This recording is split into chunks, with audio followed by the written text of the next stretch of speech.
Hello, friends. I've been taking you on a virtual tour of Scandinavia. After Denmark and Norway, the third country on the list was Sweden. We took a flight from Bergen in Norway to Stockholm, the capital of Sweden. We landed in Stockholm in the morning. First, we went to the main shopping area just for a leisurely stroll. It was a Sunday morning, most of the shops were closed. Some lanes were deserted, others had a few people on a stroll. One thing I noticed in all these Scandinavian countries was there was no electric pole for street lights on the roads. Lights hung from overhead wires. Lunch was at Indisk restaurant Mukut, really tasty. After that, we set out to visit Skyview Globe Arenas, the world's largest spherical building where we can enjoy fascinating views of Stockholm city. Avicii Arena was formerly the Ericsson Globe, commonly referred to in Sweden simply as Globen. One of Stockholm's iconic buildings, it is the world's largest spherical building. It is an indoor arena. The two Skyview gondolas depart every 10 minutes, and the entire visit takes about 30 minutes. As you watch the gondolas in motion, going up or down, you feel they are moving at snail's pace.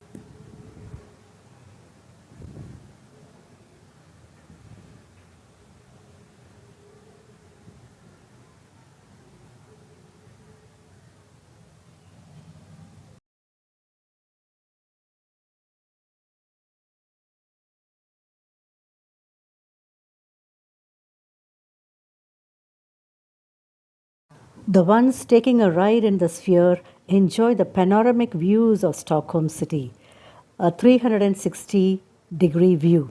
So picturesque, so attractive. The city looks fantastic from up there.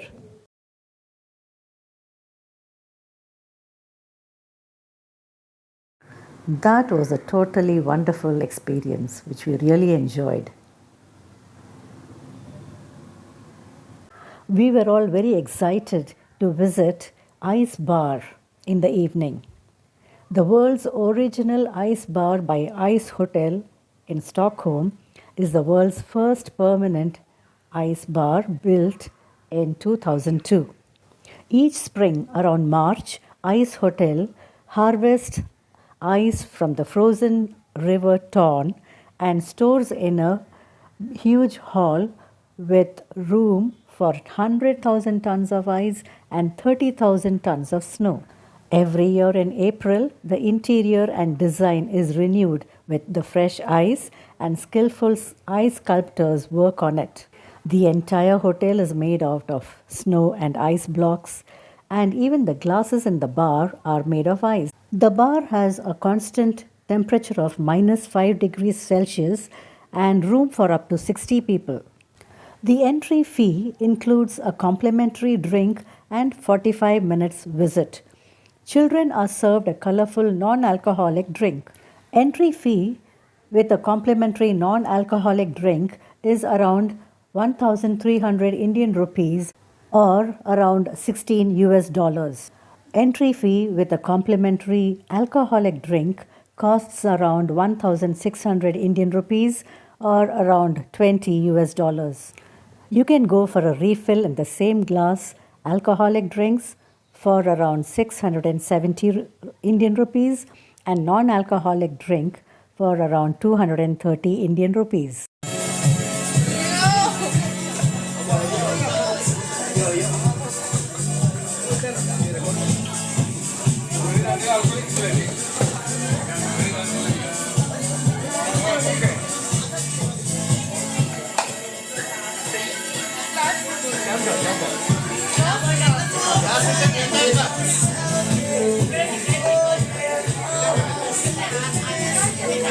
Oh, yes, of course, they lend you a very comfortable and warm and cozy fur jacket along with gloves as well as proper shoes to keep you warm in that icy cold place.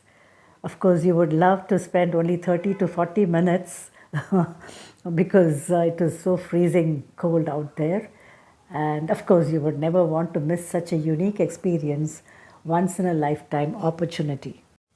After the day's sightseeing, we checked in at Hume Hotel. Next morning, we had a hearty continental breakfast, after which we began the next day's city tour. We first visited Stockholm City Hall. We had a tour guide. He took us around the place. This city hall is famous for its architecture.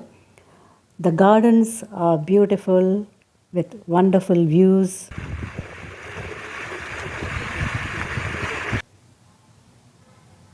Landscaped gardens and beautiful statues.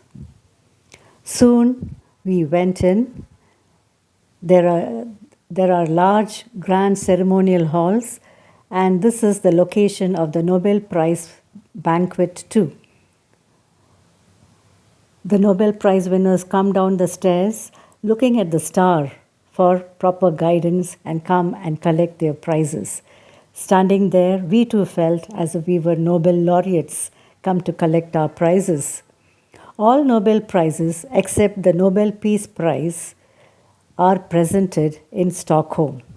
We had a guided tour of this wonderful place, beautiful, huge paintings, sculptures.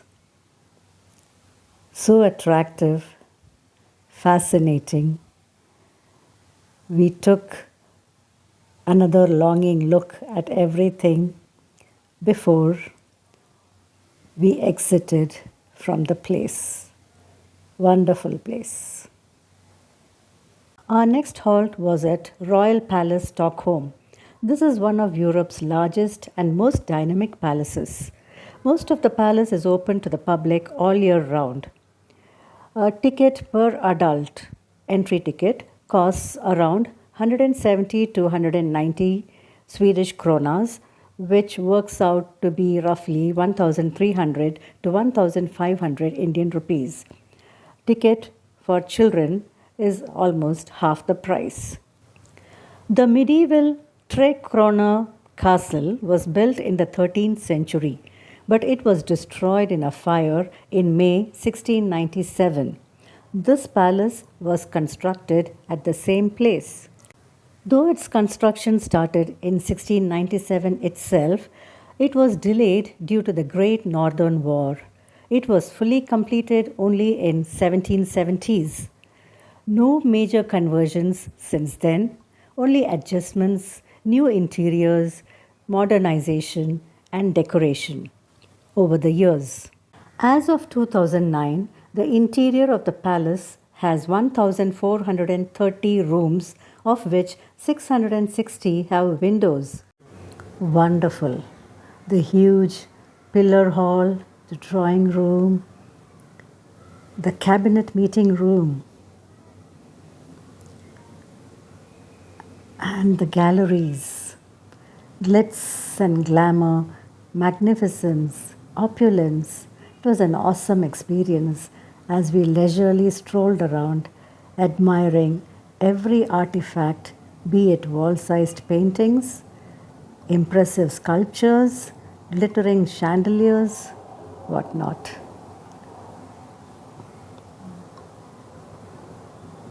Opulence everywhere. The palace guards guard the palace. As we came out, we couldn't help admiring the palace even from the exterior. Our next destination was the Vasa Museum. It was opened in 1990 and it is the most visited museum in Scandinavia. Vasa Museum displays the only almost fully intact 17th century warship that has been salvaged. The 64-gun warship Vasa sank on her maiden voyage on 10th August 1628 after sailing just 1,300 meters. How did Vasa sink? A small gust filled the sails and it tilted. Another stronger gust tilted it further and water poured in. and it sank in the shallow waters of the Baltic Sea. About 30 people died. Due to the salinity of the water, the wooden vessel survived infestation and degradation. The ship was forgotten after most of the valuable bronze cannons were salvaged in the 17th century until it was located more than 3 centuries, exactly 333 years later, in 1961, in a busy shipping area in Stockholm harbor. It is the best preserved 17th century ship in the world and a wonderful art of treasure. More than 95% of the ship is original, beautifully decorated with hundreds of carved sculptures. Lots of tourists were taking a stroll around the ship and looking at it with wonder and awe. Vasa Museum attracts more than 1 million visitors annually. In the evening, we embarked on an overnight cruise to Tallinn on the Baltic Sea. It was a huge, magnificent cruise, the Baltic Queen. I've already narrated my cruise experiences in an earlier video. So, friends, it's time to say goodbye to Stockholm. I'll soon be back with you with my experiences in Tallinn. Thank you for watching. Bye bye. Take care.